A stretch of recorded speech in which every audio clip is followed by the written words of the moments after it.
Hey, style besties, it's Liz. I'm going to hang out here for just a minute and wait for some people to pop on. I think there's going to be a couple of people showing up. Oh, you know what? I should probably hit that so that I can see if anybody... Okay, no, that's not what I needed. The screen looks different than the last time I did a live, so I'm not sure. Okay, anyway, so I hope you're having a fabulous evening. Welcome to the first in what I hope will be a series of live Q&As. Sorry about the headphones. My sound in my house is not the greatest, and since we're all sheltering in place, staying at home, I'm having to resort to headphones and a microphone, which will be interesting because I usually move around a lot, so I'm not so sure how well this is going to go because, well, it's going to kind of limit my range of motion. But that's okay because I'm in front of a camera and so I shouldn't be moving so far anyway. My perros con sombreros are with us this evening, and because they're my faves. They were in my classroom when I taught Spanish. But anyway, so welcome to Q&A. So I had some people send in Q's, and so I'm just going to try and run through these quickly, give you a couple answers to your Q's. If you have your own questions, I'm not sure how I can find them. For some reason, I'm not getting any of the scrolling that I normally get and that I can normally see. So that's kind of a bummer. I'm not sure how that's going to work. I'm sorry. I won't be able to answer questions apparently live. Oh, there we go. Now at least somebody's popping up. Okay, awesome. So, first question is from BB, and she posted it on Instagram, so I'm assuming it's okay to use her name. So, BB has a two-part question. She says, I have a dressy black jumpsuit that I love, and I love the look of nude shoes. Hey, Debbie. Would wearing dressy nude shoes make it too casual for a cocktail party? If it's okay to wear the nude shoes, do I then need to buy a nude purse / clutch, or would a black purse or clutch be okay? I love this question because a lot of people get caught up when it comes to formal wear and shoes and bags. And do I need to match? Do I not need to match? What looks, whatever. Hi, I'm not even sure who's there. Kathleen, Debbie, hi everybody. So two-part question. Let me take the first one. So the first part, would wearing dressy nude shoes with it make it too casual for a cocktail party? No. You can do that. That'll be great. Particularly, a lot of it really depends on the shoe itself. So the strappier the shoe, the dressier it is. The narrower the heel, the dressier it is. If it's a big, chunky block heel, for example, or a really rounded toe, then that's not going to look as dressy with your jumpsuit. So, for example, if it was sandals and it had thin, narrow straps, narrow heel, delicate heel, that's going to look dressier. It's really more about the thickness of the sole. There's another key factor. Really thin sole makes a shoe dressier. Clunkier sole, thicker sole, more casual. Think platforms versus like a really thin soled shoe. So there's an answer to that. So the color is good. Your nude is great if that's what you would like. I actually would prefer having seen you. Now, I haven't seen your hair color in person. I've only seen it on video. But with your dark hair color, I would actually love to see you in leopard shoes with that jumpsuit, BB. I think that would be amazing. The other option, and I usually suggest this to clients when they are looking to buy a pair of formal shoes or shoes to dress up anything. And to be honest, you can do it with anything from jeans and a t-shirt to an evening dress or a cocktail dress. The best and most versatile color shoe, because nude can be very hard to find, particularly depending on your skin tone. Because, well, most nude shoes out there don't look anything like my skin. I don't know about you. But, sort of like flesh tone Band-Aids don't look like a real human being's flesh. Like, I would run in the other direction if I met somebody that looked like that. Anyway... Ooh, I digress. Sorry about that. So I always suggest a metallic in your hair color. So in my case, that would be a silver or a pewter metallic. If you were blonde, then a brass or gold or champagne platino metallic. And if you have dark hair, a bronze metallic would be amazing. So that would be beautiful with your jumpsuit as well. Same for the clutch. I love a metallic clutch because especially if it's your hair color, because everywhere you go, you wear your hair. So then you have a reference point, and it's, if you're carrying it, it's referencing back to something near your face. So that's my favorite option. But they don't have to match. So your shoes and your bag don't have to match. So I would not worry about getting a nude clutch. I would just go with a black one if that's what you've got. But hey, go try for the, excuse me. Oh, itchy nose. Oh, I hate it when that happens. It's alive. There's nothing I can do about it. I would go for a dark bronze would be amazing for you, or a leopard clutch would be just stellar for you. Or if you like gold, if you wear gold jewelry, then a gold metallic clutch would be really cute too. Okay. Both parts of that question. So, if salt and pepper, should the metallic be pewter or gunmetal? Great question. Thank you so much, Vicky. If you're salt and pepper, I would go for probably pewter. I wouldn't worry about the gunmetal, because if you're salt and pepper, you're going to get saltier. So, and how often do you carry an evening clutch? So I would go for pewter. You're going to get saltier as you go. Believe me, I'm getting saltier every year. Okay. So, question from Amy. What style or cut is best for 5'2" women, dresses and blouses? And these women have been blessed. And I'm assuming when she says blessed, she means busty. So, there's actually two pieces to this question. One is the 5'2" woman portion, and then the other, so that's generally petite.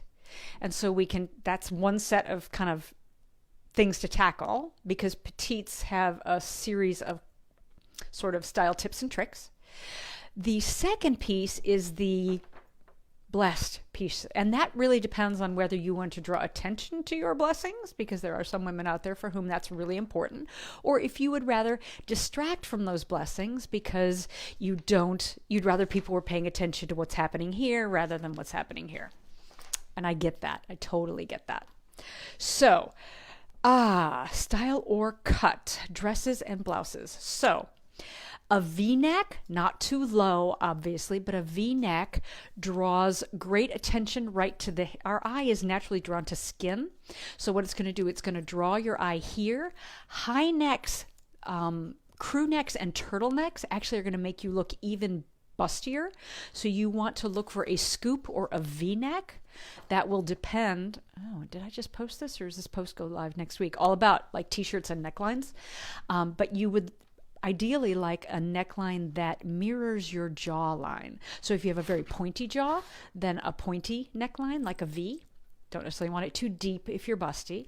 And the other thing that happens a lot of times when you're petite is that when you buy a V-neck, unless it's made for a petite, it's going to drop way too low. So you can get that altered. You can have it pulled up. Ooh, let me put down my paper with my questions. I've had things altered by having them pulled up at the shoulder so that to avoid that cleavage effect. Really, really flattering on busty women is a wrap top. So it'll generally have a V-neck and be a wrap. So wrap tops and dresses, particularly if you're a curvy petite, amazing look for curvy petites, a wrap dress, because the diagonal of the wrap keeps the eye moving past the bust rather than focusing on the bust. Another trick is to wear solid colors or patterns that don't you have to be very careful about your patterns. So when you try on a pattern top, really take a close look at it. I would suggest taking a picture of it with your camera, because you don't want that pattern drawing attention to your bosom.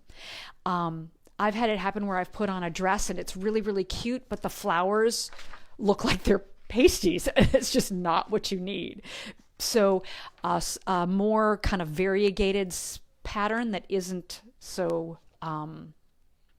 isn't large scale is going to be a little more distracting in that area. So hopefully that helps, because you will find both wrap dresses and wrap blouses. Avoid the high neck.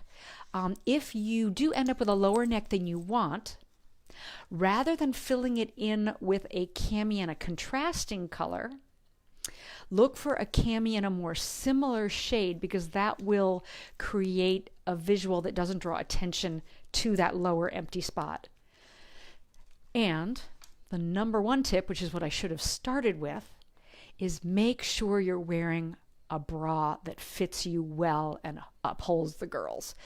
Locked and loaded, as they used to say on What Not to Wear.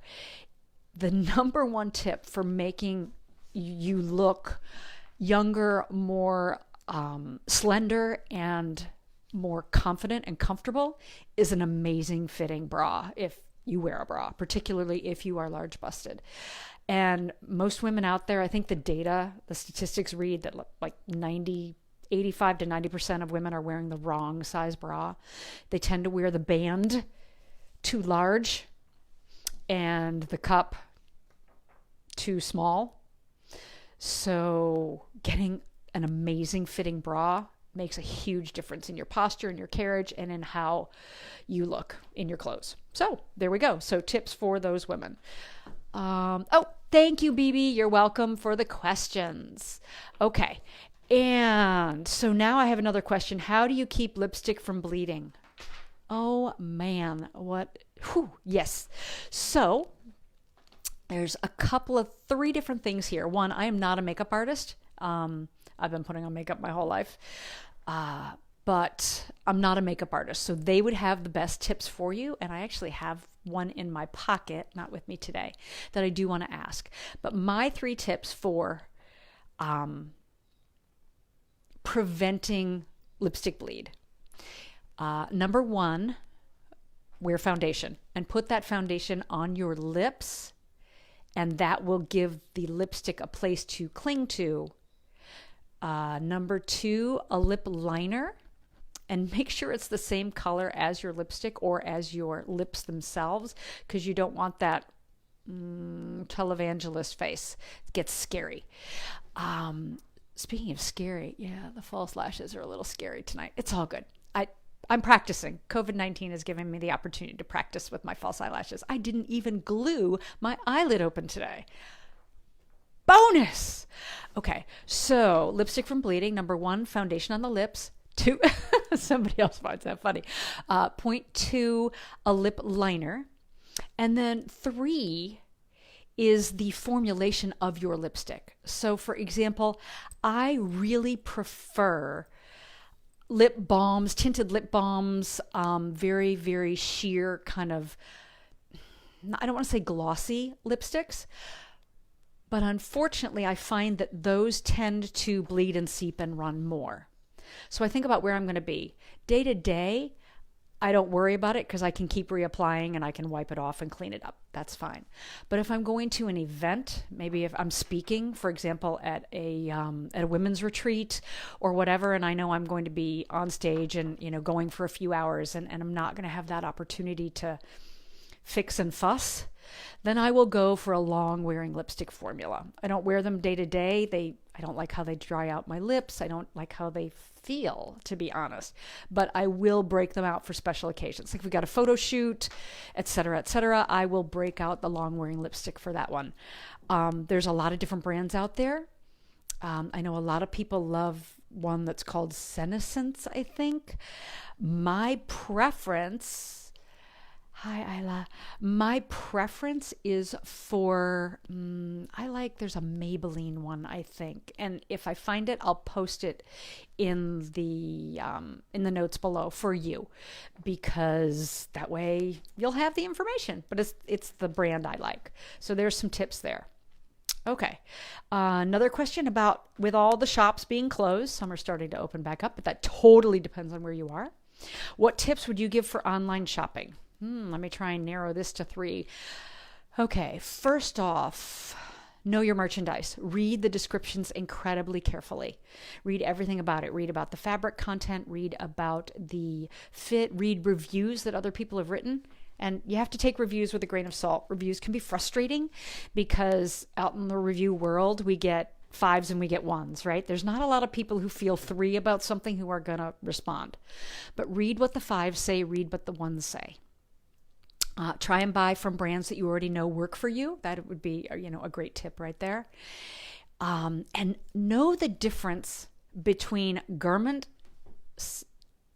measurements and size chart measurements. So let me give you a little hint on this one. So most companies, when they post size chart, they post their idea of what their ideal customer and how they like their clothes to fit. So what happens is if you're shopping from someplace like LL Bean or Land's End, their customer tends to prefer a more comfortable, relaxed fit of clothing. So their size chart is gauged for that. They leave extra room in their clothes. There's more ease in the clothing that they make, and they gauge their clothing for a customer who wants their clothing to be more relaxed and more comfortable. If you are buying things that are more structured and more fitted, for example, if you're buying from, well, I would have said J. Crew, but so much for that now. J. Crew, Anthropologie, Boden, their clothes tend to have less ease and be more fitted. And so their sizing chart is going to be slightly different. But the key is contact the customer service representative, because the customer service people at almost every company I have dealt with it's not posted on the website necessarily, although some companies do post garment measurement, vice size chart. The garment measurement is the actual measurement of a piece of clothing that they have stretched out on the floor and measured.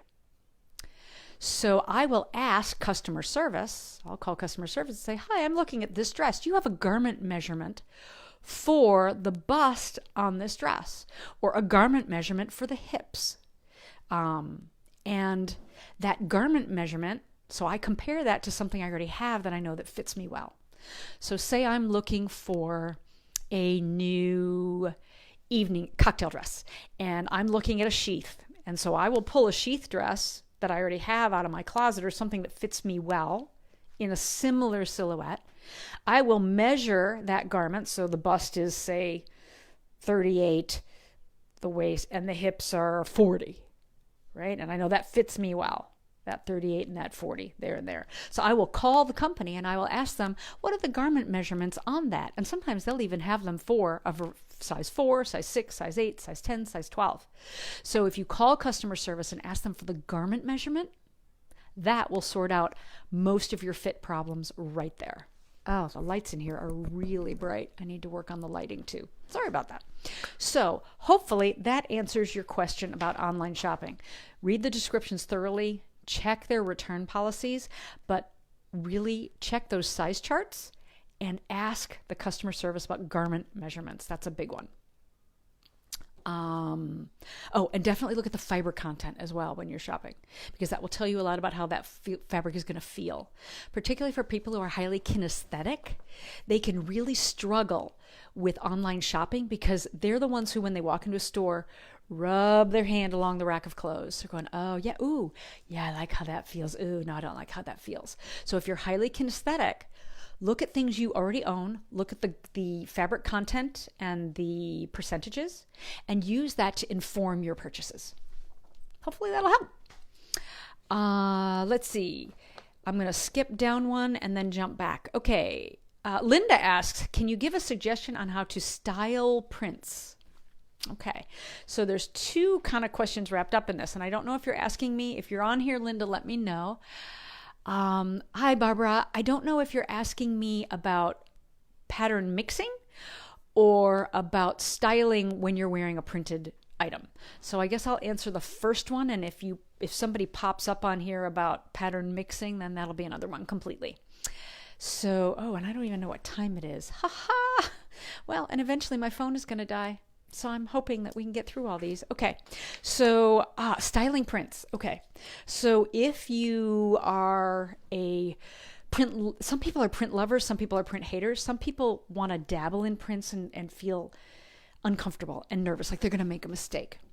So when you feel like you're not sure where to go with that, you can pretty much always wear a print with a solid color in the same item as that print. So if the I don't have a good multicolor item here. I should have thought of that and brought one out.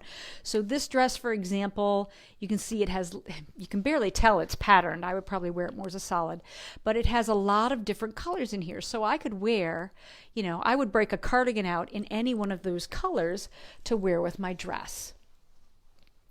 Styling accessories with that is a little trickier. I would also choose an accessory that pretty much only had one, if it was going to be a colored accessory, just pretty much one color, rather than trying to play with a variety of colors. When it comes to styling prints and mixing, okay, no, I want to finish the styling prints thing. Sorry. Heading off on a tangent, and I don't want to do that yet. So wearing it with an item, obviously, you know, God, I wish I'd brought something else in, and I don't want to take off the headphones and go run away. So yeah, if the color is in it, and it doesn't have to be exactly the color. A lot of people will go, oh, does this yellow match this yellow in my blouse? Oh, if it's not an exact match, I can't wear it. No, it's okay. As long as it looks like they belong in the same family, you know, like cousins, you can tell they're cousins when you look at them. So as long as it's close enough that it blends, that it shares common color properties. So it's the same undertone, same intensity, things like that. If it shares those aspects, then it's going to blend much better. You know, a lemon yellow and a corn yellow aren't necessarily going to look good together, unless, of course, they're in a pattern together, and then you could choose either for your bottom, if that was like in a top. Okay, so that's point one. Point two, some patterns you can pretend aren't patterns, or you can pretend that they're not colors.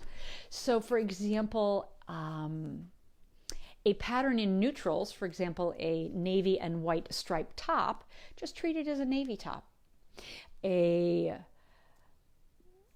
gray and white plaid trouser, you treat it as a gray trouser. So patterns that are subtle can be treated as solids, and patterns that are one color plus white or a neutral and white are just treated as that color or that neutral. So for example, I have a blue and white sweater, not navy, but kind of a bright blue. I just treat it like it's a bright blue sweater. I don't worry about the fact that the white is there. Same thing, so if you're talking about a checkered, like a gingham, so I would just treat this like a green shirt. Let me pull that out. Woo! So this I would just treat as a green shirt because it's a green and white gingham. I wouldn't worry about it. I would just treat it like it was a green. Ginghams, stripes, and polka dots can often be treated more as a solid. So this shirt here, stripes are nauseating on camera. I'm sorry about that. I would just treat it as a plain blue shirt. Now this polka dot I would treat differently because now it is gray and black and white and pink. It does, so I would treat that more as a patterned shirt. But I would wear that, for example, I would wear that with another pattern with a pair of gray and white plaid trousers. And I do. Not just with a kind of, I have a blush colored skirt that I wear this with, but I would also wear it with my gray and white pattern trousers. So that's kind of the styling prints thing. Draw from a color that it's in, treat some of your prints like solids. And if you wanted about pattern mixing, I actually have a whole video about that somewhere, and maybe I'll try and post a link to it in here because I don't want to go into all that again because we'll be here forever and I will run out of battery. Okay. It really bugs me. Oh, I'm going to take a sip of water here before I go any further. Does anybody out here have a cocktail? I am really hoping that somebody out here is enjoying themselves with a glass of wine. Or a leftover margarita from Tuesday. Anybody got a cocktail out there? I'm hoping you do. It really bugs me when pants bag at the knees. What's with that? That would be natural fibers and Lycra. So we all love natural fibers, cotton, rayon, silk. They're breathable and they feel amazing on the skin, right? The problem with natural fibers is like a plant, because they come from a plant, they stretch and they shrink. So when we wash them, they shrink. When we wear them, they stretch. So if something doesn't shrink when you wash it, like polyester, then it's not going to bag as much. The other thing is that we wear our clothes in a much more fitting manner. Just think skinny jeans. We wear our clothes in a much more fitting manner than we did 10 years ago. Hi, Terry. No problem. Oh, I hope you had good supper. What did you have? Was it yummy? So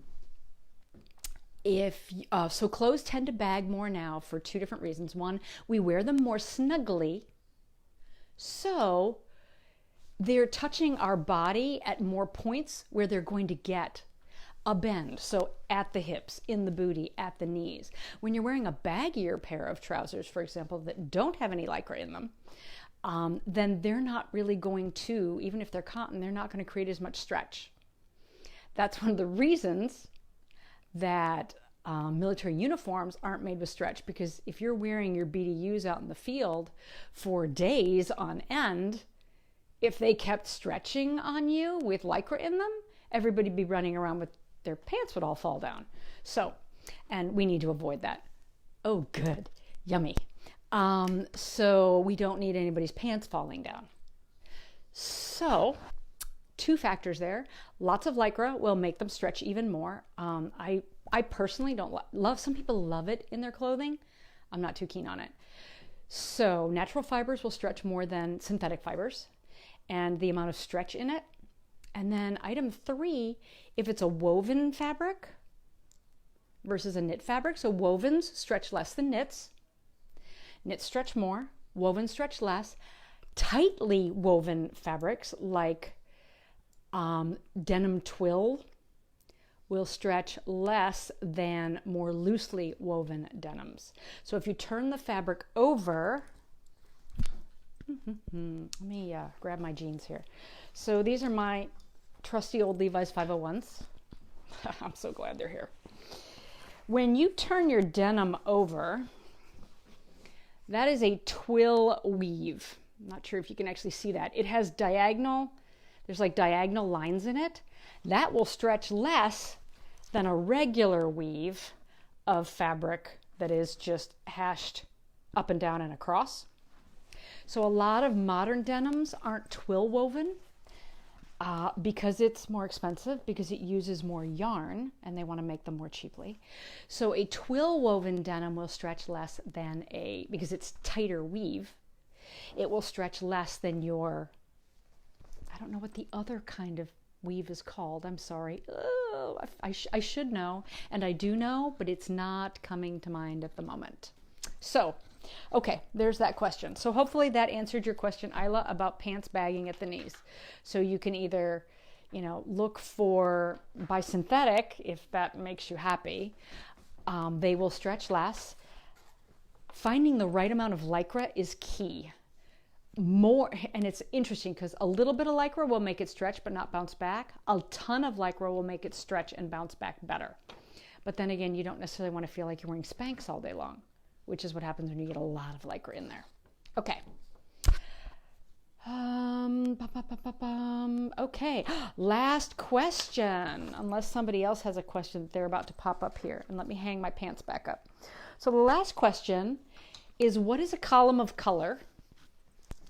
And the second piece is, what do I think about it?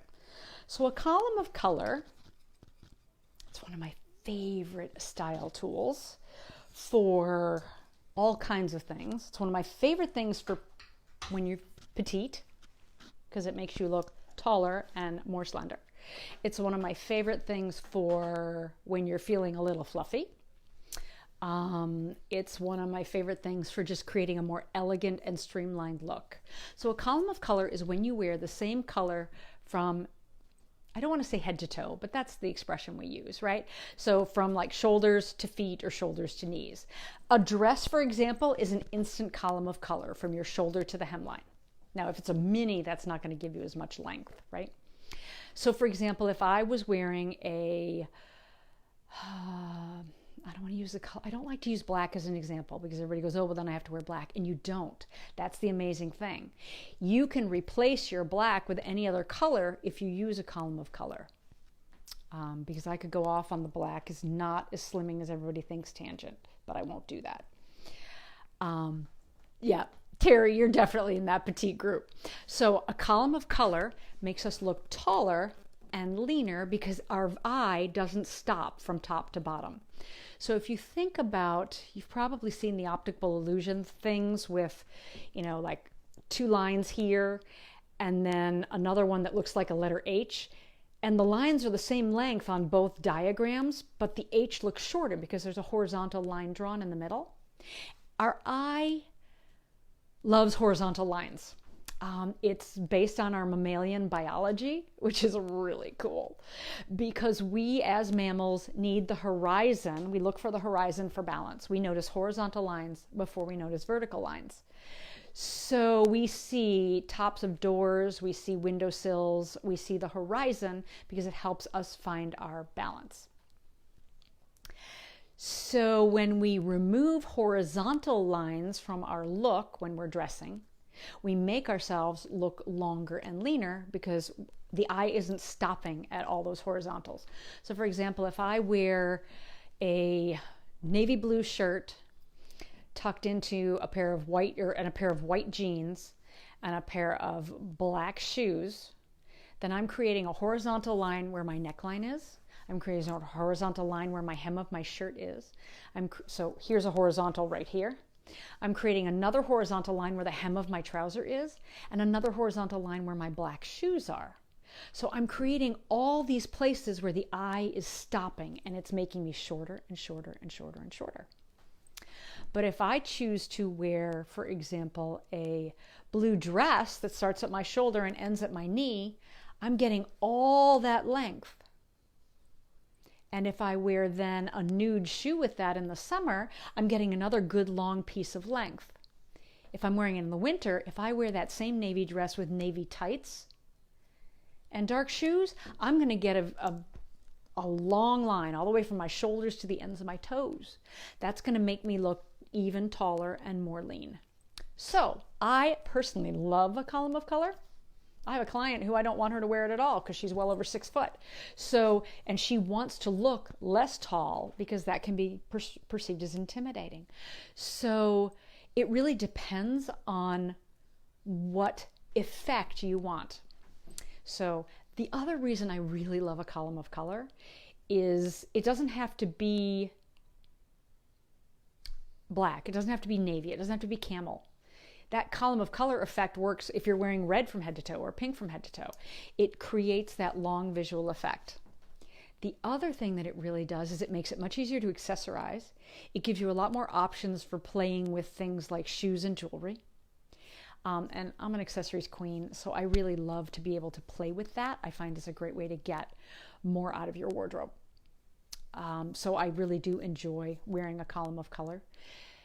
So it makes me taller, less fluffy, easy to accessorize, and especially if it's in a neutral, for example, in camel, in winter white, in gray, it looks so elegant in a way that, a pair of black pants and a white shirt, or a pair of black pants and a shirt, just you get this elegance to it. It's more subdued and more subtle. So that's a couple reasons that I love a column of color. Hi, Linda. So let's see. I think I've tackled all my questions. What is a column of color? What do I think about it? Prints, pants, shops, online. I got it all. Yay. And I hope this didn't go too long. I have no idea how long I've been on here. My goal was to do it in 15 minutes. I know we're nowhere near that. Hopefully it's a half an hour or less. So I hope you've had a fabulous time. I've really enjoyed being here with you tonight. I would ask you to do me a favor then, please, at the end of this. And when this is all over and it actually goes up, if you would share this with a friend who you have ever heard say the words, "I don't have anything to wear," when looking, particularly because she's probably saying it when she's looking into a closet full of clothes.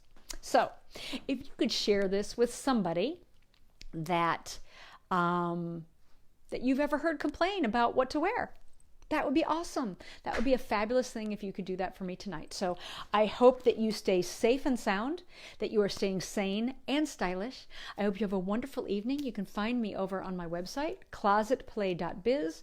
Here on Facebook, you know where I am, or on Instagram. I'd love to see you there. Please follow and have a fabulous day. Evening, I should say evening. And now maybe I get to go have my cocktail. Bye. Oh, yay. All right. Thank you. Bye-bye. Let me finish. And this is the problem. I've just gotten better at doing Instagram, and the stop button is at the top, and here it's at the bottom. Go figure. Bye-bye. Hey, Pam. I hope you have a fabulous night. I'm sorry I missed you. Bye, Debbie.